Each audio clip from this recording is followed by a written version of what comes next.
Hi. Okay, I just had a really funny conversation with a client. If you hear this, you know who you are. So we were talking about the way that men and women talk and communicate. It was so funny because we were talking about a very specific form of needs and communication. And of course, this doesn't apply to everyone. So please don't think I'm saying all men, all women, right? But it actually applies to my marriage, and that's what made it even funnier. So we were talking about how men don't need, most men don't need to have as many like phone calls or texts during the day from their female significant others, whereas a lot of us women need that, right? So, for example, I get in the car and I go to work. I usually call my husband and I run him through what happened that morning, how the one morning went with our son, or just even a like routine, hey, how you doing, what you doing? Okay, I'll talk to you later.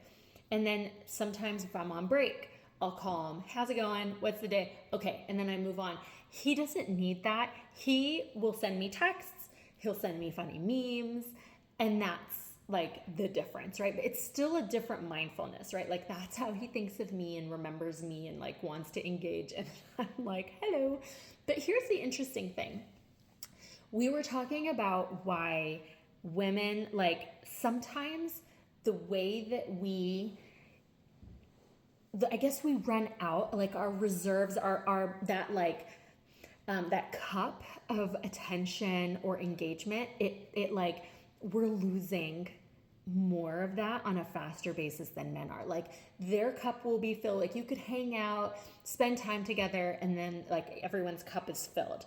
And then these guys sometimes, and it's not a wrong thing, it's just different, and it's hilarious because there's so many common things in so many relationships, but guys can maintain that like, hey, that carried me forward. We spent time together, it was a really nice time, and now I'm like content for a while. And meanwhile, women, it's like, oh, I'm running out a lot faster. I need another hit of some kind of connection, attachment, or something. And it's not like, obviously it looks different in like different kinds of relationships, different kind of attachment styles. Like some people with secure attachment, avoidant, anxious, like your stuff adds to that. But if we're just talking about basics, so we were talking about how he was trying to wrap his mind around like, why does that not carry you as far? And I'm like, okay, but here's what you have to remember. We as women and men have different needs throughout the day, and I look at them in the form of check boxes, right? Like I wake up and I get certain needs met, right? Like I connected with you this way and I connected with you that way, and these are all basic needs that I have. Men, you may not have as many of those check boxes that need to be checked. Like you're good with a morning, how are you doing? Check in, are you okay? Let's touch base for a little bit. And then you probably are okay for a few hours unless there's something going on, then absolutely reach out. Otherwise, like I'm good for a while. And then the evening, let's catch up, see how it's going. This is not a science, this is just an observation. Women, we have many check boxes.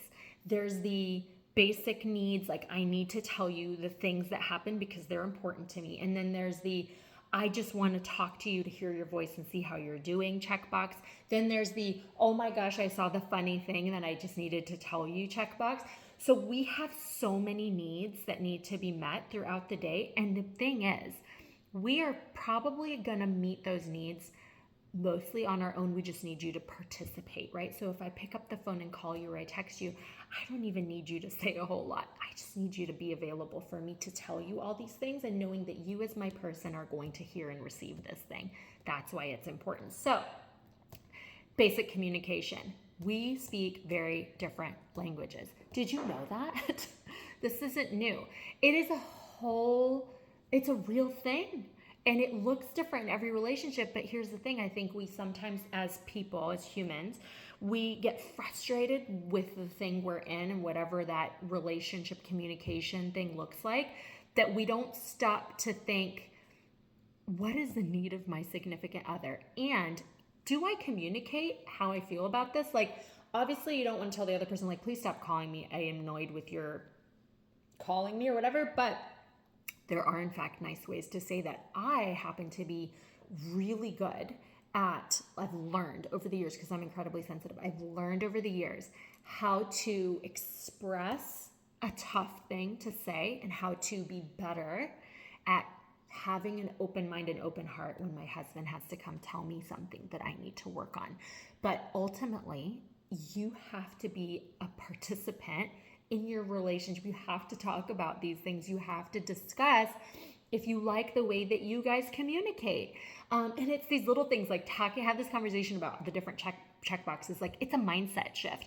And even for me, even though I know that I have more higher communication needs than my husband does, even talking it out with my client today was such a good shift for me of being like, yeah, that's a thing. And it's just, I crave information, right? So even being able to put it in that context for myself, even though I know that about myself and I know that about my husband, it was just an added like, cool. I know that it's like good clarity that we do operate differently. I could take that, get my feelings hurt that I need to call more often than he does. I don't. I've been with my husband for 20 years. I know how things roll and I know who I am. But other relationships might still be in a stage where you do get your feelings hurt by that. And you do feel like, why don't you call me as much as I call you? Why don't you text me as much as I text you? Why don't you want to stay on the phone as long as I do? And you just have to decide, is that because they don't want to talk to you, or is it because the way they meet their needs just looks different? So all this to say, something to consider, maybe you need to have some kind of a check-in with your spouse about like, what is our thing? Like, what are our communication needs? But go into it knowing that it's supposed to be different. It's usually different. It's very rarely incredibly aligned and in sync 100%. It just doesn't work that way. And the goal is not to sync up the way that you need to communicate. It's about understanding, respecting, being clear, being open, validating, supporting, like all those things, like creating a good team and system, not molding each other to be the way we are, the way we want the other person to be. So it was just a thought I had from one session running into the next, but I just thought that was such a fun conversation. I wanted to share it with you. All right, let me know your thoughts if you have any, and we'll see how that goes. All right, bye.